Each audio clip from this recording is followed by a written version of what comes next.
चले आते हैं क्वेश्चन के ऊपर। क्वेश्चन है the straight line x upon a plus y upon b is equal to touches the curve x upon a to the power n plus y upon b to the power n is equal to 2 for all values of n। और यहां पर ये भी कहा है कि find the point of contact. अब आप बात को समझिए, अगर ये कर्व जो है, अगर ये उसकी टेंजेंट है एन की हर एक वैल्यू के लिए, किसी भी वैल्यू के लिए, तो पहले तो हमें यही प्रूफ करना है कि ये जो टेंजेंट है ये इररिस्पेक्टिव होगा किसकी वैल्यू के, एन की वैल्यू के। और दूसरी चीज हमें क्या पता करना है, पॉइंट ऑफ कांटेक्ट भी पता करना है। चलिए स्टार्ट करते हैं। तो अगर ये जो लाइन है इस कर्व की टेंजेंट है तो पहले मैं स्लोप निकालूंगा। देखिए स्लोप क्या हो जाएगा, n x to the power n minus one upon a to the power n plus n y to the power n minus one into d y by D x आएगा साथ में, divided by b to the power n is equal to 0। अब इसके बाद d y by D x जो निकल के आ रहा है, d y by D x जो निकल के आ रहा है, ये टर्म तो पहले राइट हैंड साइड चला गया, minus of n x to the power n minus one upon a to the power n. अच्छा मैं फिलहाल इस टर्म को इधर ही लिख देता हूँ, n y to the power n minus one divided by b to the power n. अब आपको क्या करना है, इन टर्म्स का इधर जाके रेसिप्रोकल कर देना है। तो dy बाई डी एक्स क्या निकल के आ जाएगा, dy बाई डी एक्स निकल के आ जाएगा minus of n x to the power n minus one divided by a to the power N into B to the power n ऊपर चला गया, n y to the power n minus one. ये हमारे पास क्या निकल के आ गई, स्लोप, जहां पर एन से एन कैंसिल आउट होगा। अब मैं क्या करता हूं, मैं एक पॉइंट एज्यूम करता हूं कि इस कर्व के ऊपर पॉइंट मैंने क्या एज्यूम किया, ए कॉमा बी एज्यूम किया। अब अगर मैं a कॉमा बी अगर सब्सटीट्यूट करूंगा, मतलब स्लोप अगर मैं a कॉमा बी पे निकालूंगा, तो a कॉमा बी पे तो मेरे को x की जगह a और y की जगह b सब्सटीट्यूट करना होगा। तो देखिए क्या हो जाएगा, सबसे पहले x की जगह मैं रखूंगा a to the power n minus one, b to the power n with minus sign a to the power n into y की जगह b to the power n minus one. इतना हो चुका। फर्दर सिंप्लीफिकेशन अगर हम करेंगे तो जो dy बाई डी एक्स निकल के आएगा वो क्या निकल के आएगा, देखिए मैं क्या करता हूं, minus a to the power n minus one into a to the power minus one, इसे हम सेपरेट कर देते हैं क्योंकि पावर्स जो हैं बेस के साथ हम क्या कर सकते हैं, पावर्स को सेपरेट, क्योंकि आप जानते हो बेस सेम है तो पावर्स ऐड हो जाती हैं। वही यहां पर भी होगा, A to the power N तो है ही, B to the power N into B to the power minus one. तो B to the power N और A to the power N cancel out हो जाएगा। पावर्स अगर नेगेटिव हैं तो अपॉन में आ जाएगा, मतलब dy बाई डी एक्स जो निकल के आ रहा है वो क्या निकल के आ रहा है, माइनस ऑफ b की पावर माइनस वन, तो b ऊपर चला गया, a की पावर माइनस वन तो a अपॉन में आ गया। तो ये मैंने स्लोप कैलकुलेट कर ली। सबसे पहले dy बाई डी एक्स क्या आ रहा है, minus of b by a। इसके बाद इतना कैलकुलेट करने के बाद अब हम अगर इक्वेशन पे आते हैं तो इक्वेशन होती है y minus y one is equal to m into x minus x one. तो मैंने रखा y की जगह, मैंने पॉइंट तो क्या एज्यूम किया हुआ है, पॉइंट तो मैंने a कॉमा बी एज्यूम किया हुआ है। तो y minus B is equal to m क्या है मेरे पास, minus of b by a into x minus a। चलिए सिंप्लीफाई करेंगे, क्रॉस मल्टीप्लाई करेंगे तो a चला जाएगा लेफ्ट हैंड साइड में, मल्टीप्लाई हो जाएगा A Y minus A B is equal to minus of B X, और माइनस इंटू माइनस क्या हो जाएगा, प्लस ए बी। कुल मिला के यहां पर ये जो टर्म है ये ए वाई था, ए बी नहीं है, यहां पर क्या आएगा, ए वाई आएगा, क्योंकि जब ए मल्टीप्लाई होगा ए वाई और माइनस ऑफ ए बी, तो बी एक्स इधर आ जाएगा, ये हो जाएगा A Y plus B X is equal to A B, और माइनस ए बी भी क्या हो जाएगा, ऐड हो जाएगा, ए बी हो जाएगा। तो मेरे पास जो फाइनल इक्वेशन निकल के आ गई वो क्या निकल के आ गई, A X sorry A Y plus B X is equal to twice of A B. अब अगर मैं ए बी से पूरे इक्वेशन को डिवाइड कर दूं, ए बी से पूरे इक्वेशन को डिवाइड कर दूं, पूरे इक्वेशन को डिवाइड कर दूं, तो जो मेरे पास इक्वेशन ऑफ टेंजेंट निकल के आ रही है वो क्या निकल के आ रही है, बी से बी कटा, तो पहले मैं x upon a plus y upon b is equal to two, ये इक्वेशन ऑफ टेंजेंट निकल के आ रही है। और जो टेंजेंट है वो n के ऊपर डिपेंड नहीं कर रहा, tangent is independent of n, मतलब ये जो लाइन है ये इस कर्व को टच करेगी, हमेशा टच करेगी, चाहे n की वैल्यू कुछ भी हो, इंडिपेंडेंट है। और किस पॉइंट पे टच करेगी, पॉइंट मैंने क्या एज्यूम किया था, a कॉमा बी, तो a कॉमा बी पे टच करेगी, n के ऊपर बिल्कुल भी डिपेंड नहीं करेगी। तो इस कर्व की जो टेंजेंट होगी वो क्या होगी, यही वाली लाइन होगी जो हमने अभी अभी कैलकुलेट किया है।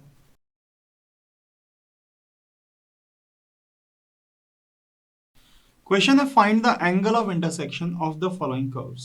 कर्व क्या है, मेरे पास पहला कर्व है 2y² is equal to x cube, और मेरे पास दूसरा कर्व है y² is equal to 32x।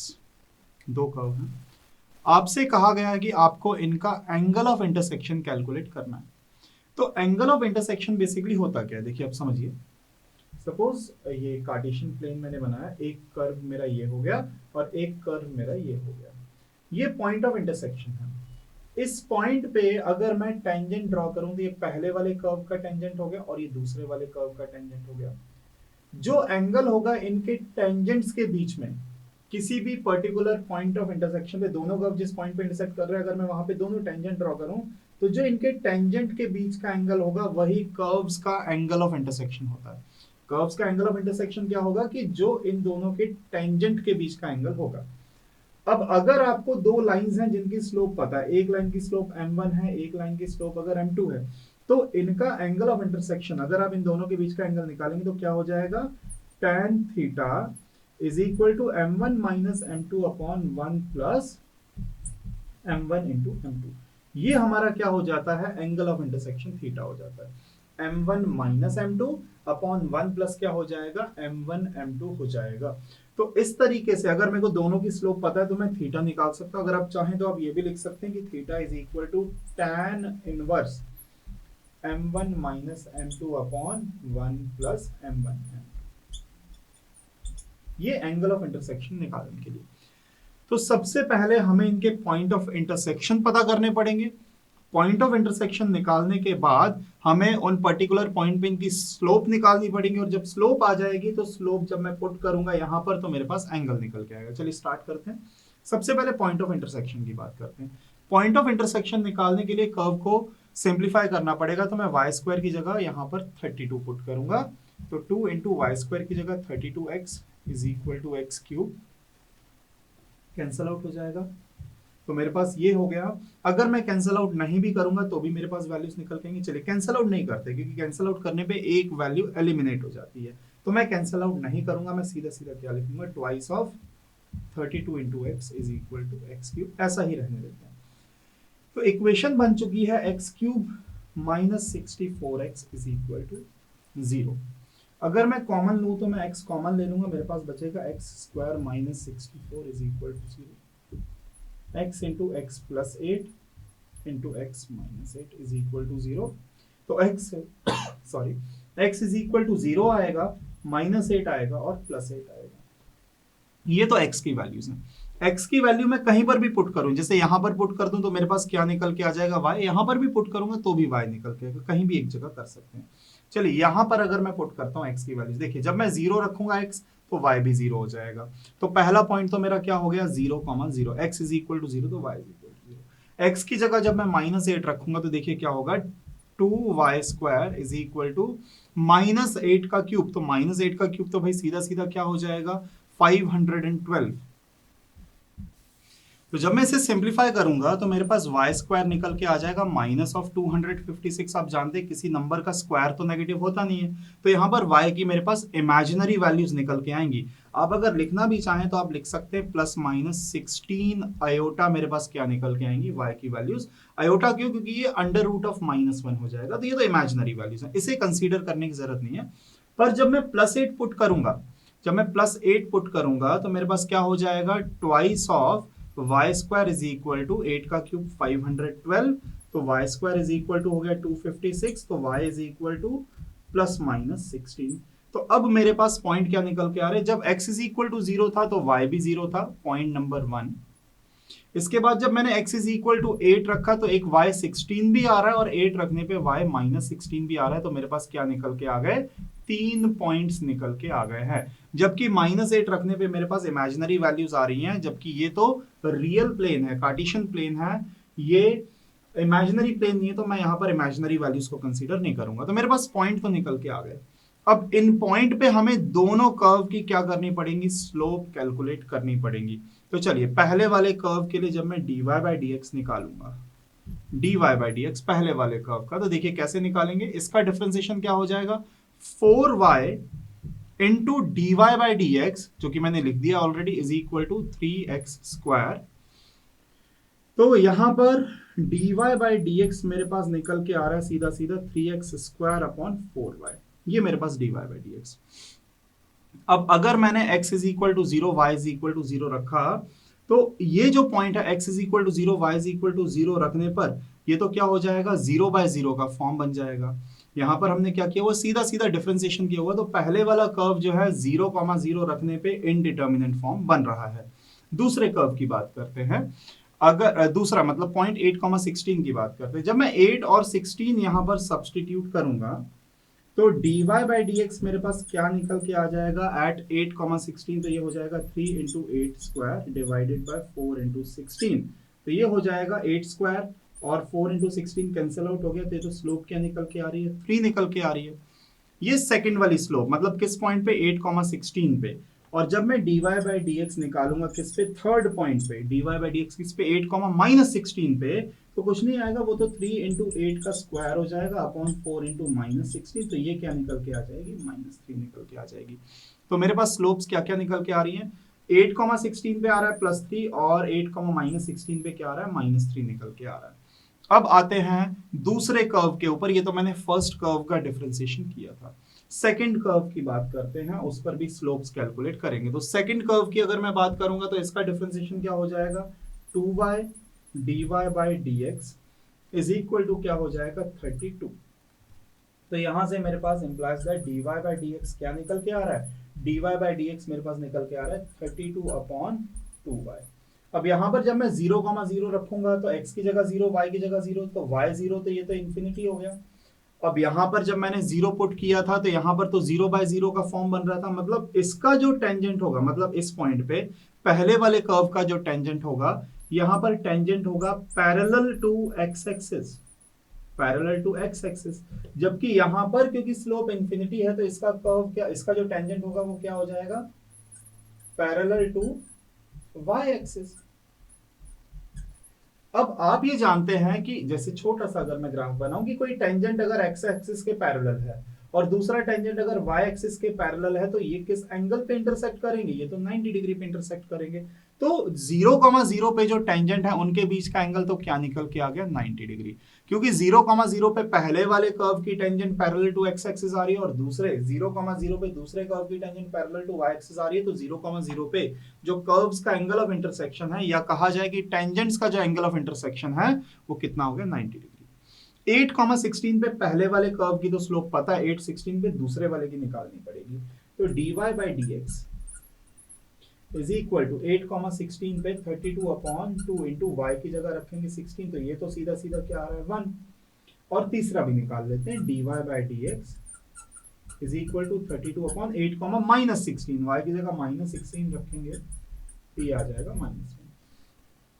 अब मेरे पास m1 भी है m2 भी है, किस पॉइंट के लिए, सेकंड पॉइंट के लिए, और m3 भी है, और यहां पर भी दोनों की मेरे पास स्लोप है। तो चलिए इस पॉइंट पे अगर एंगल निकालेंगे तो theta is equal to tan inverse क्या हो जाएगा 3 - 1 अपॉन 1 प्लस m1 m2, क्योंकि फॉर्मूला मेरे पास ये है 1 प्लस m1 m2 3 इंटू 1, तो ये हो रहा है मेरे पास कुल मिला के theta is equal to tan inverse of 1/2। ये एक निकल के आ गया मेरे पास एंगल ऑफ इंटरसेक्शन किस पॉइंट पे 8,16।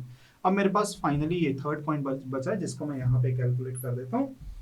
Theta is equal to tan inverse of 8,16 पे पहले कर्व की स्लोप कितनी थी -3 और दूसरे की कितनी है -1, तो m1 माइनस m2 ये हो जाएगा -3 minus of -1 divided by 1 plus m1 m2, मतलब -3 इंटू -1, कितना हो जाएगा यहाँ पे -3 इंटू -1 हो जाएगा। तो ये मेरे पास हो रहा है कुल मिला के theta is equal to tan inverse of, ये हो जाएगा -2 डिवाइडेड बाय कितना हो जाएगा 4, तो ये निकल के आ जाएगा theta is equal to tan inverse of -1/2। तो मेरे पास क्या निकल के आ गए, तीनों के तीनों एंगल ऑफ इंटरसेक्शन निकल के आ गए। एक मेरे पास क्या है +1/2, एक मेरे पास क्या है -1/2 है, और एक क्या है मेरे पास एंगल 90 डिग्री है। हमने क्या क्या किया यहाँ पर, पहले पॉइंट ऑफ इंटरसेक्शन निकाले, पॉइंट ऑफ इंटरसेक्शन निकालने के बाद सीधा सीधा हमने स्लोप कैलकुलेट करी है दोनों कर्व्स की उन पॉइंट पे, और स्लोप कैलकुलेट करने के बाद मैंने फाइनली एंगल ऑफ इंटरसेक्शन का फॉर्मूला अप्लाई किया है, तब जाकर मेरे पास क्या निकल के आया है, एंगल ऑफ इंटरसेक्शन निकल के आए हैं।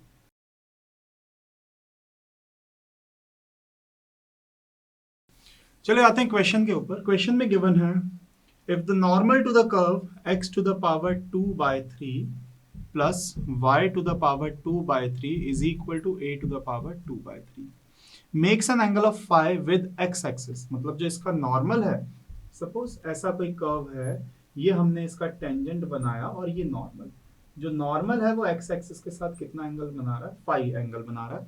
तो कहा ही जा रहा है कि show that its equation means equation of normal y cos phi minus x sin phi is equal to a cos 2 phi. ये इसका इक्वेशन ऑफ नॉर्मल होगा। कैसे कैलकुलेट किया जाएगा, देखिए कोई बड़ी बात नहीं है। सबसे पहले मैं स्लोप ऑफ नॉर्मल कैलकुलेट करूंगा, कर्व को डिफरेंशिएट करेंगे, देखिए क्या हो जाएगा, 2/3 x to the power 2/3 minus 1 that is minus 1/3 plus 2/3 y to the power minus 1/3 into dy by dx is equal to 0। तो 2/3 तो कॉमन आके कैंसिल आउट हो जाएगा, मैं सिर्फ x to the power minus 1/3 is equal to minus y to the power minus 1/3 into dy by dx लिख देता हूं, इंटू dy बाय dx। मैंने 2/3 कॉमन लाके 0 के साथ अपॉन में कर दिया तो वो कैंसिल आउट हो गया। तो मेरे पास dy बाय dx जो निकल के आ रहा है, dy बाय dx निकल के आ रहा है सीधा सीधा x की power 1/3 with minus sign, y की पावर 1/3 है, माइनस 1/3 है, और ये मेरे पास dy बाय dx निकल के आ गया। पर हम ये जानते हैं कि ये तो स्लोप ऑफ टेंजेंट होती है, स्लोप ऑफ नॉर्मल क्या होता है, स्लोप ऑफ नॉर्मल होगा -1 अपॉन dy बाय dx, मतलब माइनस ऑफ 1 अपॉन ये वैल्यू माइनस x की पावर माइनस 1/3 अपॉन y की पावर माइनस 1/3। तो माइनस से माइनस साइन कैंसिल आउट हो जाएगा। तो मेरे पास जो निकल के आ रहा है y की पावर माइनस 1/3 ऊपर चला जाएगा। तो मैं क्या करता हूँ, पावर्स को पॉजिटिव बना देता हूँ। चलिए पहले तो मैंने y की पावर माइनस 1/3 अपॉन x की पावर माइनस 1/3 ही लिखा, पर फाइनली इसे जब हम पावर्स को पॉजिटिव बनाना चाहेंगे तो x की पावर अपॉन y की पावर 1/3, ये मेरे पास क्या हो जाएगा, स्लोप ऑफ नॉर्मल हो जाएगा। अब स्लोप ऑफ नॉर्मल आपको क्या कहा गया है, क्योंकि अगर ये एंगल बना रही है फाई, तो आप जानते हो स्लोप क्या हो जाता है, tan फाई, क्योंकि मैंने आपको पहले भी बताया कि स्लोप होती है m is equal to tan theta. Theta मतलब एंगल जो x एक्सिस के साथ बन रहा है, पर यहाँ थीटा नहीं, यहाँ पर तो फाई गिवन है। तो ये जो स्लोप है, मतलब ये जो मेरे पास स्लोप निकल के आई है, यहाँ पर कितनी निकल के आई है, मेरे पास x to the power 1/3 upon y to the power 1/3 निकल के आई है। ये हमें क्या दी गई है, ये हमें tan फाई दी गई है। तो मेरे पास x to the power 1/3 is equal to हो गया y to the power 1/3 into tan phi. अगर मैं क्यूब कर दूं पूरी इक्वेशन का, तो मैं ये लिख सकता हूं x is equal to y tan cube phi. ये मेरे पास क्या निकल के आ गई, x की वैल्यू। स्लोप तो मेरे को पता थी, ये मेरे पास x की वैल्यू निकल के आई। अब हमें x की वैल्यू तो पता है, पर y की भी वैल्यू निकालनी, क्योंकि हमें तो पॉइंट ऑफ इंटरसेक्शन चाहिए है। तो x अगर पता है तो आप सब्सटीट्यूट कीजिए, तो आपके पास y निकल के आ जाएगा। तो देखिए क्या हो जाएगा, अगर मैं यहां पर वैल्यू सब्सटीट्यूट करता हूं x की जगह, तो ये मेरे पास हो जाएगा x की जगह ये वैल्यू सब्सटीट्यूट करने पे y to the power y into tan cube phi की whole power 2/3 plus y to the power 2/3 is equal to a to the power 2/3। इतना हो चुका है मेरे पास। अब देखिए अगर 2/3 पावर में मल्टीप्लाई करूंगा तो मेरे पास क्या हो जाएगा, मेरे पास हो जाएगा y to the power 2/3 into tan square phi, क्योंकि क्यूब से क्यूब कटेगा, plus y to the power 2/3 is equal to a to the power 2/3। इतना हो चुका। अगर y टू द पावर 2/3 में कॉमन ले लूं तो मेरे पास बचेगा tan square phi plus 1 is equal to a to the power 2/3।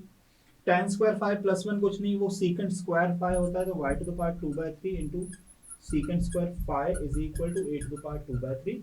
कुल मिला के मेरे पास जो वैल्यू निकल के आ गई है, अगर सीकेंट को मैं उधर ले जाऊं तो क्या बन जाएगा, सीकेंट को उधर ले जाने पे वो बन जाएगा हमारे पास cos स्क्वायर। चलिए यहीं पर लिख देते हैं, सीकेंट जाएगा उधर बन जाएगा cos स्क्वायर, तो y to the power 2/3 is equal to cos square phi into a to the power 2/3। अब अगर अपॉन का मैं अगर पूरी इक्वेशन का क्यूब कर दूं तो ये जो अपॉन का पावर, ये जो अपॉन में 3 है ये हट जाएगा, और स्क्वायर भी। तो सीधा सीधा मैं क्या कर देता हूँ, पूरे को पावर 3/2 से मल्टीप्लाई करता हूँ, तो ये तो हो जाएगा y, ये हो जाएगा cos क्यूब फाइव इंटू ए, ये मेरे पास y की वैल्यू निकल के आ गई। मैंने पूरे की पावर क्या लगा दी, 3/2, ये कैंसिल आउट हो जाएगा। यहाँ पर जब आप 2 में जब आप 3/2 मल्टीप्लाई करेंगे तो एक क्यूब बचेगा, यहाँ 3/2 मल्टीप्लाई करेंगे तो a, ये y की वैल्यू है। y की वैल्यू अब मेरे पास क्या निकल के आई है, एकदम कांस्टेंट वैल्यू निकल के आई है, जबकि जो x की वैल्यू थी वो y के टर्म्स में थी। तो अब x की वैल्यू भी मैं किस में निकालूंगा, कांस्टेंट की टर्म्स में। तो देखिए x मेरा y के टर्म्स में था, y की जगह जैसी मैं वैल्यू पुट करूंगा, देखिए x क्या निकल के आएगा। चलिए बढ़ते हैं आगे। मेरे पास x निकल के आ जाएगा, x इज इक्वल टू हमने निकाला था y इंटू tan की पावर 3/5। तो implies that x is equal to y की जगह मैं क्या रखूंगा, y की जगह मैं रखूंगा cos क्यूब 5 इंटू ए, और साथ में क्या है tan क्यूब। अब tan क्या होता है, tan आप जानते हैं साइन बाय cos होता है, तो cos क्यूब कैंसिल आउट हो जाएगा। तो मेरे पास बचेगा x is equal to a sine cube 5।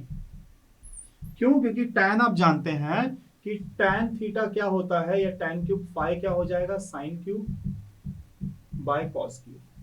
तो इनटू में भी तो cos क्यूब है, तो ये क्या हो, cos क्यूब कट जाएगा। तो मेरे पास x की वैल्यू भी निकल के आ गई है, और मेरे पास y की वैल्यू भी निकल के आ गई है। अब हम क्या करेंगे, सीधा सीधा स्लोप कैलकुलेट कर लेंगे। x और y यहां पर सब्स्टिट्यूट करके हम क्या कैलकुलेट कर लेंगे, स्लोप कैलकुलेट कर लेंगे।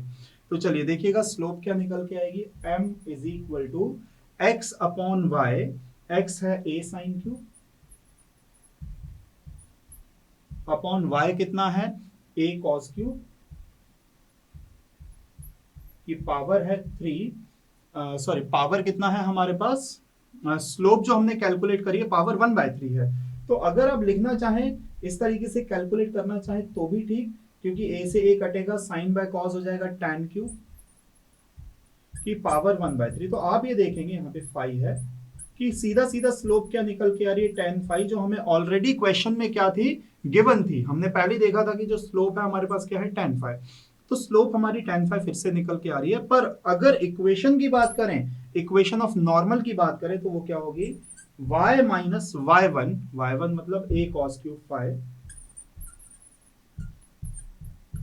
इज इक्वल टू स्लोप जो कि है tan 5 into x minus x1। और x1 हमने क्या निकाला है, x1 हमने यहां पर कैलकुलेट किया है, x हमारे पास था cos cube 5 into tan cube 5। जब हमने किया था तो x हमारे पास a साइन क्यूब 5 आया था, तो ये वैल्यू भी हम सब्स्टिट्यूट करेंगे, साइन क्यूब 5। तो ये मेरे पास फाइनल इक्वेशन निकल के आएगी। बस इसको थोड़ा सा सिंप्लीफाई करने की जरूरत है। चलिए इसको थोड़ा सिंप्लीफाई करते हैं, तो देखिएगा यही वाला इक्वेशन बनेगा। तो चलिए मल्टीप्लाई करेंगे जब, तो ये हो जाएगा y minus a cos cube 5 is equal to, tan की जगह tan ही रहेगा, इसको हम साइन बाय कॉज में ब्रेक कर देंगे, साइन बाय कॉज में, और साथ में मेरे पास क्या है, x minus a sine cube 5।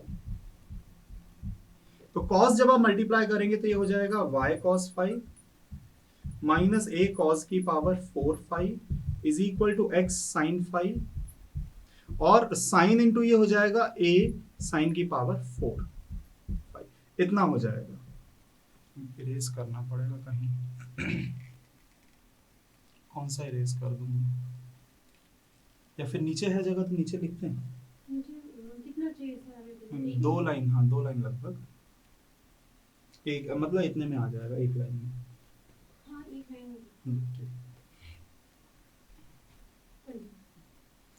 तो अब अगर मैं इस इक्वेशन को सिंपलीफाई करूं, देखो मैं यहाँ पे लिख देता हूँ, स्पेस एडजस्ट करेंगे थोड़ा, तो y और x वाले टर्म्स को एक ही साइड लिखेंगे। आप देखिए x sin 5 जो मेरा फाइनल इक्वेशन हमें बनाना है, ये इक्वेशन बनाना है, x भी हमारा इस साइड आ जाएगा। तो ये है मेरे पास y cos 5 माइनस x, साथ में क्या है, x के साथ sin 5 है,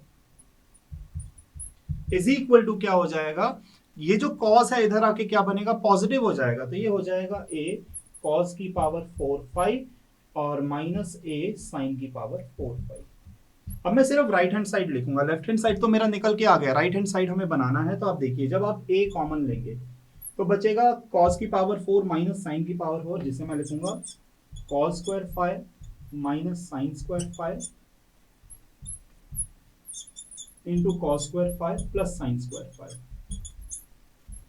आप जानते हैं ये वैल्यू तो क्या हो जाएगी 1, ए स्क्वायर प्लस ये sine square theta plus cos square theta 1, तो क्या बचेगा cos square five minus sine square five, और cos square theta minus sine square theta cos 2 theta का फॉर्मूला होता है। तो मेरे पास जो राइट हैंड साइड बन रही है वो क्या बन रही है, a cos 2 फाइ बन रही है, और वही तो हमारा क्या था right hand side. Left hand side तो हमने ये निकाल ही लिया था पहले ही, और जो राइट हैंड साइड है पहले मैंने a square minus b square लगाया तो a minus b a plus b बना, और cos square plus sine square क्या हो जाएगा सीधा सीधा 1, तो मेरे पास ये टर्म बची। और ये जो टर्म है ये कुछ नहीं cos square theta minus sine square theta cos 2 theta, या फिर cos square five minus sine square five क्या बनेगा cos 2 फाइव। तो ये पूरा का पूरा इक्वेशन जो है ये निकल के आ जाएगा।